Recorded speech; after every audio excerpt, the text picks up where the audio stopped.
este día que corresponde a las enfermedades mucocutáneas y cutáneas.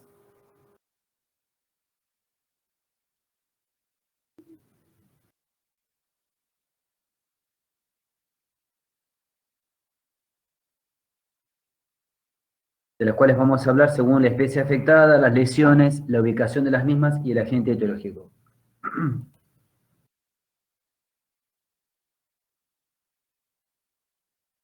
Bueno, estas son las enfermedades que vamos a hablar hoy: fiebre aftosa, eczema contagioso ovino, viruela, papilomatosis, dermatomicosis y la enfermedad de Lyme.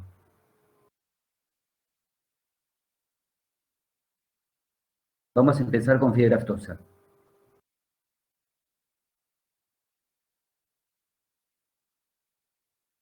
Bueno, vamos a definir la enfermedad. Es una enfermedad infecciosa, viral, aguda, febril, caracterizada por la formación de vesículas que tienen contenido viral, ubicadas, o sea, estas lesiones, estas vesículas van a estar en boca, podemos encontrarlas en extremidades, en ubre, en base de los cuernos y en miocardio, en el caso de animales jóvenes. Afecta a biungulados y es producido por un picornavirus. En cuanto a la sinonimia de la enfermedad, la podemos encontrar también como aftoepizótica, glosopeda, enfermedad de la boca y de las patas, también como foot and mouth disease.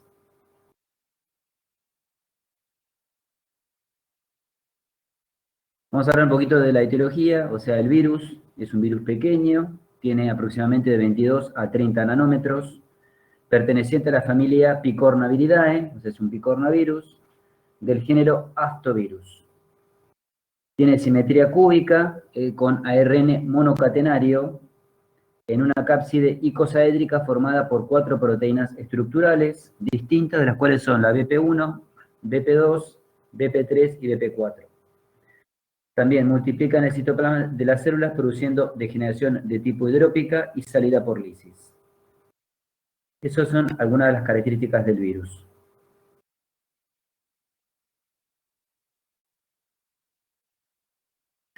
El virus aftoso es sensible también al hipoclorito de sodio, al hidróxido de sodio y al formol.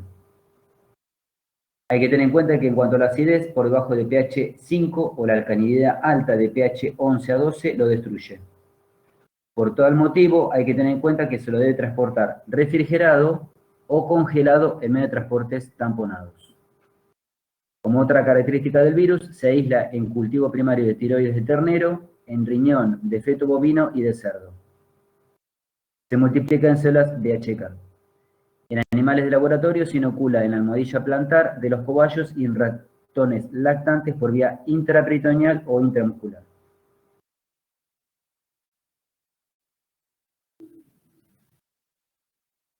De los antígenos, los más importantes son dos. Uno es la BP1, que es una proteína hipervariable, que induce la formación de anticuerpos neutralizantes, y está presente en los animales enfermos, en los animales infectados y en los animales vacunados con las vacunas inactivadas tradicionales. Y el otro antígeno importante es la P61, o también llamado antígeno vía, antígeno asociado a la infección vírica, que es una proteína no estructural de acción ARN polimerasa. Los anticuerpos antivía son detectables tanto en animales enfermos como en infectados, que son los portadores.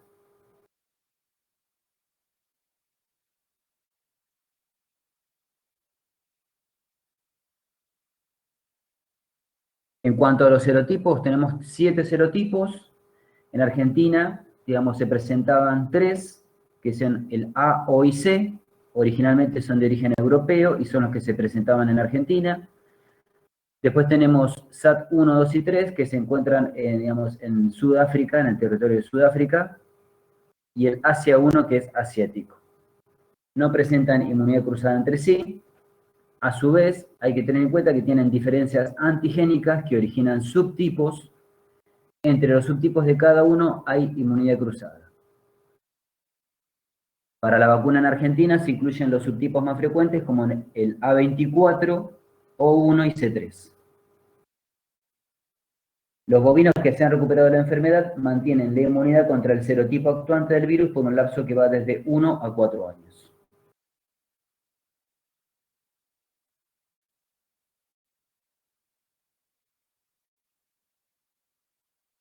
En cuanto a la resistencia, es sensible al hipoclorito de sodio, al hidróxido de sodio y al formol. Como mencionábamos hoy, la acidez por debajo de 5 o la alcalinidad alta de pH 11 o 12 lo destruyen.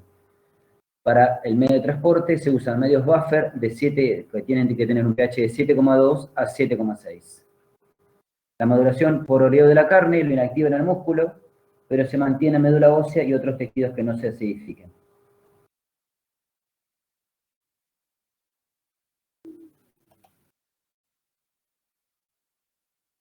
En cuanto a la diseminación, puede ser por ingreso de animales enfermos, que eliminan el virus por saliva, células de la descamación, secreciones, leche. También puede ser transportado por portadores sanos, también llamados carrier, que portan el virus en la zona faringoesofágica. También puede ser por transportadores inanimados o animados. También puede ser por fómites, instrumentos, pueden ser por vehículos. También puede ser por el viento, la diseminación cuando la saliva infectada se deseca y origina núcleos que tienen un tamaño de aproximadamente de 5 micras, que son levantados por el viento. Los traslados también de hacienda favorecen los brotes, y también se puede dar por alimentos contaminados. Los tejidos comestibles, incluyendo el hueso, pueden conservar su capacidad infecciosa durante largos periodos de tiempo. Y también se puede dar la diseminación por productos y medicamentos de origen animal contaminado.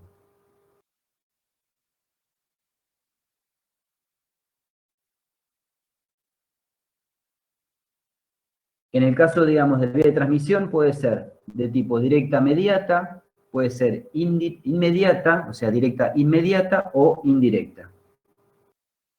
Durante el periodo de incubación hay que tener en cuenta que la presentación clínica o subclínica, los animales infectados eliminan el virus a través de diferentes secreciones y excreciones. Como por ejemplo puede ser la saliva, la leche, el aire expirado, el semen, las heces y la orina, contaminando el medio ambiente. En el caso de la puerta de entrada es respiratoria, puede ser digestiva, también puede ser reproductiva o a través de abrasiones en la piel y membranas mucosas. En cuanto a la patogenicidad, el virus es altamente virulento y requiere una baja cantidad de partículas para producir la enfermedad. Y en cuanto a los animales susceptibles, hoy en la definición los mencionamos, que son los animales biungulados, o sea, los que tienen 2 pezuñas, como son los bovinos, ovinos, caprinos, también los camélidos y los sardos.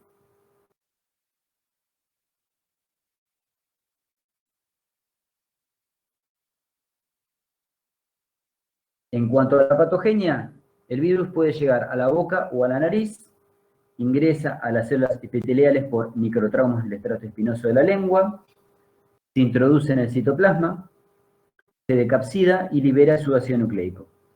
Se inicia su replicación ribosomal y la actividad viral lo que va a producir es una degeneración de tipo hidrópica o microvacular en el citoplasma que se carga de vacuolas de líquido con virus.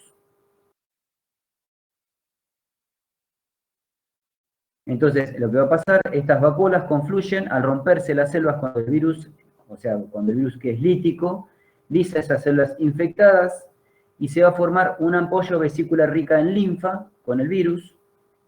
Esta ampolla o afta se denomina afta primaria y generalmente pasa inadvertida, pero a partir de ahí el virus pasa a sangre y va a producir una viremia y se va a producir fiebre. A partir de esa viremia se van a infectar todas las células susceptibles. Entonces se van a producir lo que son las aftas secundarias en los órganos de elección que tiene el virus. Y esos órganos van a ser la boca, la lengua, o sea, porque es un virus epiteliotropo, o sea, tiene elección precisamente en los epitelios. La boca se va a dar en la lengua, en el paladar, en el rodete gingival, en las encías y en los labios. Los carrillos va a ser la zona más respetada. También se puede dar en los miembros, como el rodete coronario, el espacio interdigital, el bulbo de los talones, y todo el tejido germinativo que se halla en la multiplicación activa. También se puede dar en la piel de los pezones, raramente se va a dar en la zona perianal. También se puede dar en la base de los cuernos, Y en el miocardio, como mencionábamos hoy, en los animales jóvenes, en el caso de los terneros y lechones, en los que puede ser mortal.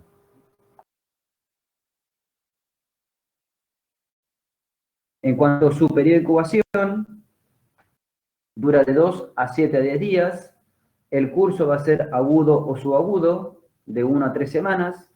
Y en cuanto a la sintomatología, podemos encontrar fiebre, que puede llegar a 41 grados, decaimiento, inapetencia. Esas ampollas o aftas que pueden tener el epitelio intacto, también se pueden apreciar como vesículas o ya rotas, y se observan el epitelio blanquecino en los bordes y con el fondo de la ampolla color rojo. Fíjense que tienen una imagen de la lesión. También podemos encontrar aftas de tamaño variable en el dorso de la lengua también, en el paladar duro, en el paladar blando, en las encías, en los labios y en el rodete gingival. Esas aftas abiertas son dolorosas y ocasionan molestias al comer. Fíjense que tienen diferentes imágenes de las lesiones.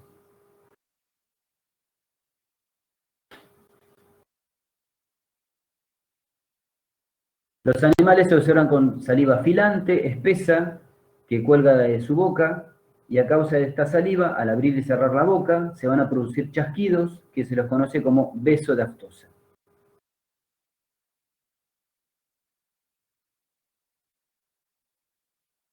En cuanto a las lesiones que se pueden dar en los miembros, son estas lesiones podales. En los animales se encuentran echados, caminan con dificultad o claudican. Y puede terminar con desprendimiento de la suela. En el espacio interdigital, el rodete coronario de las pezuñas, aparecen ampollas que pueden romperse. En cerdos es posible lo que es la exungulación y el animal se apoya en sus carpos. Fíjense que ahí también tienen imágenes de las lesiones.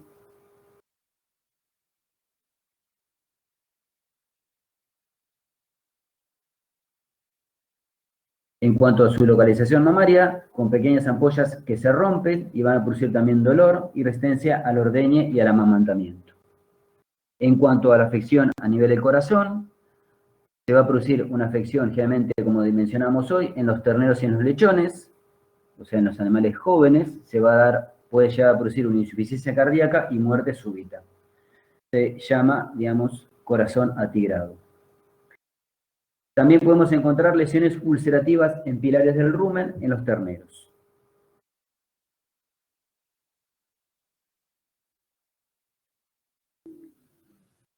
En cuanto al diagnóstico diferencial, bueno, fíjense que hay varias enfermedades. Tenemos la estomatitis vesicular, la enfermedad vesicular del cerdo, el exantema vesicular del cerdo, la lengua azul, IBR, la rinotraqueitis infecciosa bovina, DBB, que es la diarrea viral bovina, el ectima contagioso, el FUR-RUT, que es un flemón coronario, la fiebre catarral maligna, la mastitis bovina, la mamilitis herpética bovina, la actinobacilosis y la estomatitis papulosa bovina.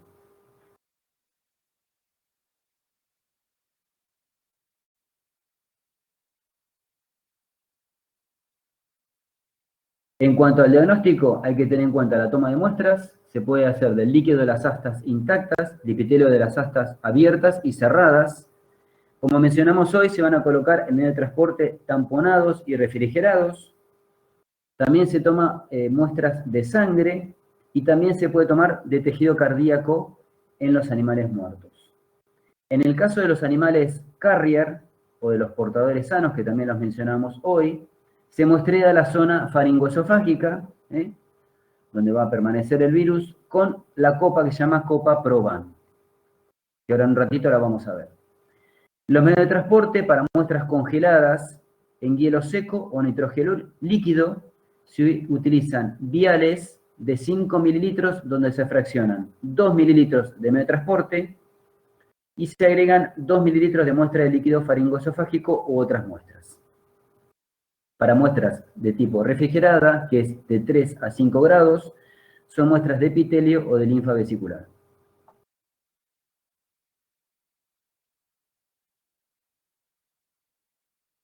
Bueno, ahí tenemos la copa Proban, que recién mencionamos. Es una copa que está fijada a un alambre metálico. Fíjense, en el alambre y la copa, varían diferentes tamaños. Fíjense acá donde se va a introducir para tomar la muestra, cuya boca da hacia la parte cefálica del esófago. Luego se retira la copa suavemente y al salir se llena de saliva y de células de la zona faringoesofágica. Porque acuérdense que los portadores van a tener el virus en la zona faringoesofágica. Al sacar la copa, se vuelca el contenido en medio de transporte tamponado y con antibiótico.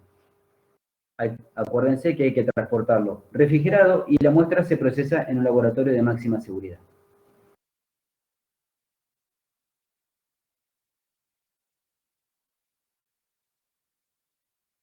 En el caso del cultivo celular, hay que tener en cuenta que las muestras se inoculan en monocapas de células de cultivo primario de tiroides, de ternero o en células de HK21. Positivo, el virus va a producir lisis celular y dando un aspecto, digamos, agujereado a la monocapa. Y en cuanto a la neutralización previa de la muestra con un suero antiaftoso, polivalente inhibirá el efecto elíptico. Y en el caso negativo, se considera negativo luego de realizar 3 pasajes para aislamiento viral sin resultado. En el caso de la inoculación, también se puede inocular en ratones lactantes vía intraperitoneal o en cobayos vía intradérmica en la almohadilla plantar.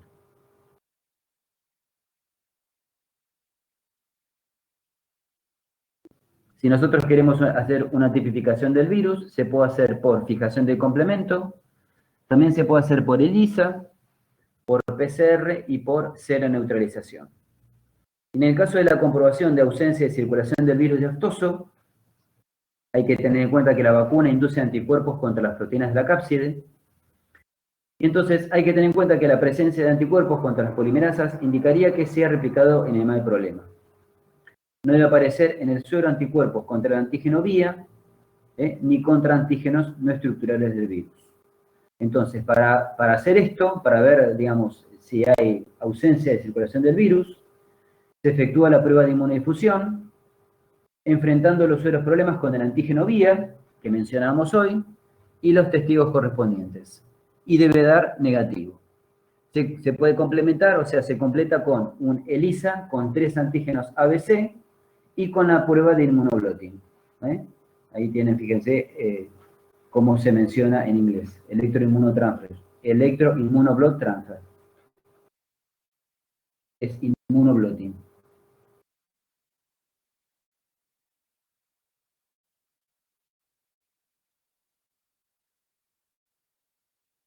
En cuanto a las medidas sanitarias de prevención, control y erradicación, hay que tener en cuenta que en el caso de los países o zonas reconocidas libres sin vacunación, hay que evitar el ingreso al territorio del virus a través de cuarentenas externas que establezcan requisitos sanitarios de importación para animales, productos o subproductos de especies susceptibles en función de la normativa OIE y el análisis de riesgo.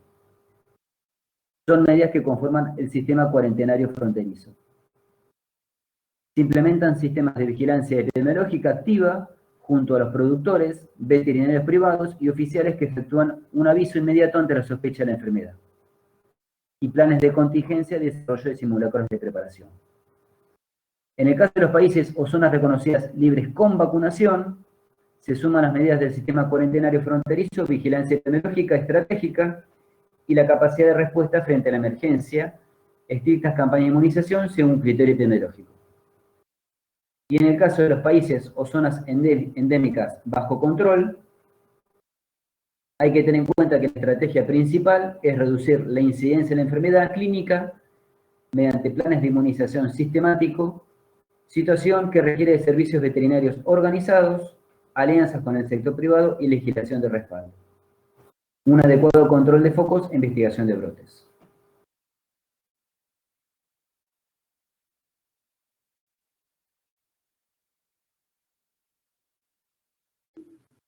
Bueno, en el caso de esta enfermedad se puede vacunar. En cuanto a la profilaxis, hay que tener en cuenta que Argentina está libre de la fiebre aftosa con 2 estados sanitarios. Fíjense que ahí tienen el país, parte del país. Vamos a tener una zona 1, que es zona libre sin vacunación, ubicada al sur del río Colorado.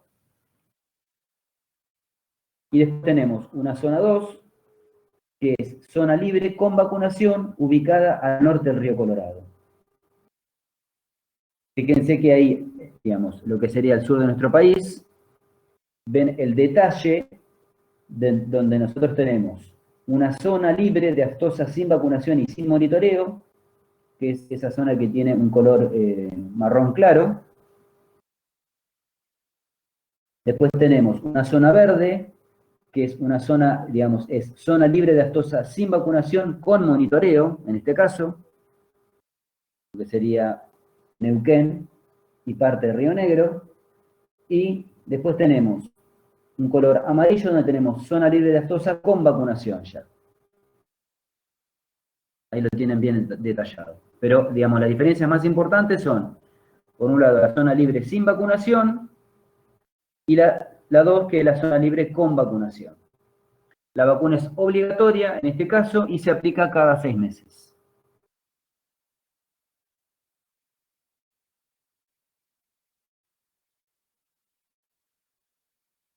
En el caso de la vacunación, como mencionábamos recién, son 2 vacunas al año, de acuerdo al programa.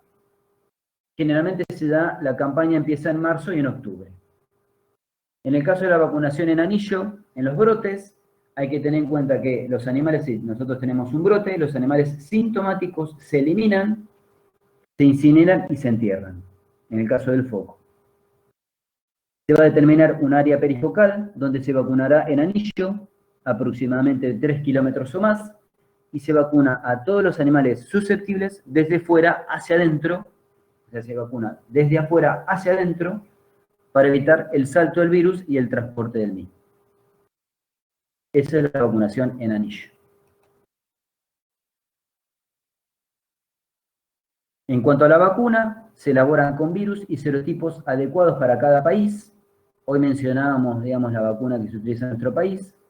Se multiplican en cultivos de células VHK, se titulan y se inactivan con BIE, que es dietilenemina, o AIE, o beta-propiolactona. Estos mantienen la proteína e inactivan el ácido nucleico. Una vez inactivados, se unen a coadyuvantes, que es una emulsión de aceite en agua. Y va a dar una protección aproximadamente por 6 meses. En el caso del bovino, se dan 2 centímetros intramuscular o subcutáneo. En el caso de porcino también 2 centímetros, pero intramuscular. Y en el caso de los ovinos y caprinos, 1 centímetro intramuscular.